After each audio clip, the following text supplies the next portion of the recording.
चौधरी लाल सिंह ने भाई 360 दिन ये जलसे कर रहे 360 दिन आओ आओ सही करेगा आओ 303 दिन पुत्र मिल गए जो ये महीनी याद हो गया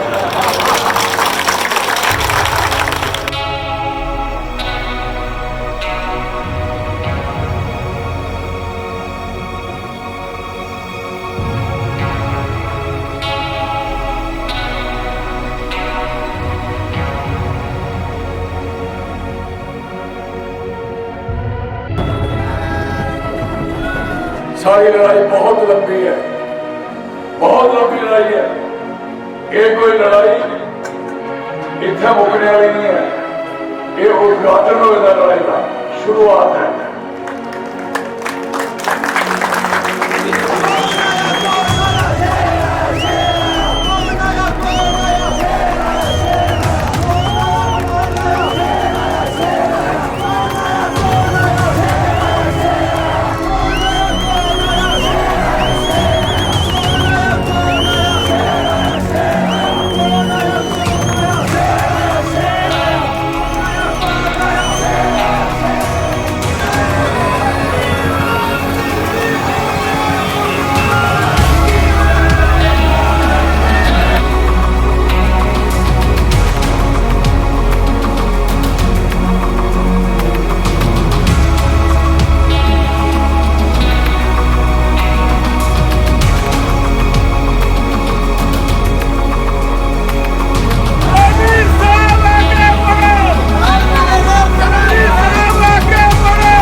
मेरा बैग को आज भी सड़क पर रोक दो,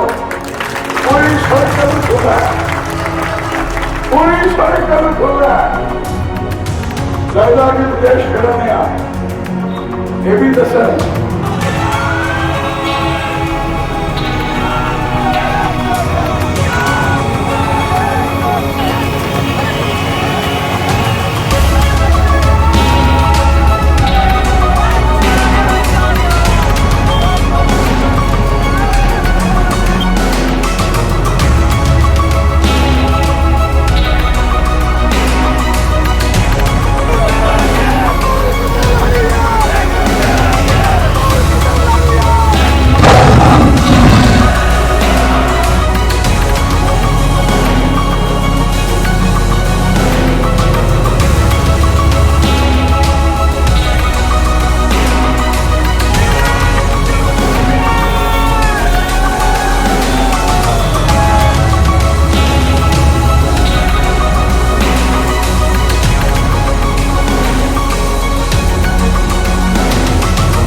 कोई भी नदी कली गंगा वर्षा नहीं बन सकती, रावी पौधा चला पौधा सारे दरिया पौधे जिले सारे दरिया मिल पौधे बदवादा नावड़ा नीलू पौधा और किश्तवाड़ का पुट नाला पौधा ये सारे लड़ाई में शामिल हुए मतलब ये समंदर और ये समंदर बनना तो मौसम अच्छा पैदा होगी गली का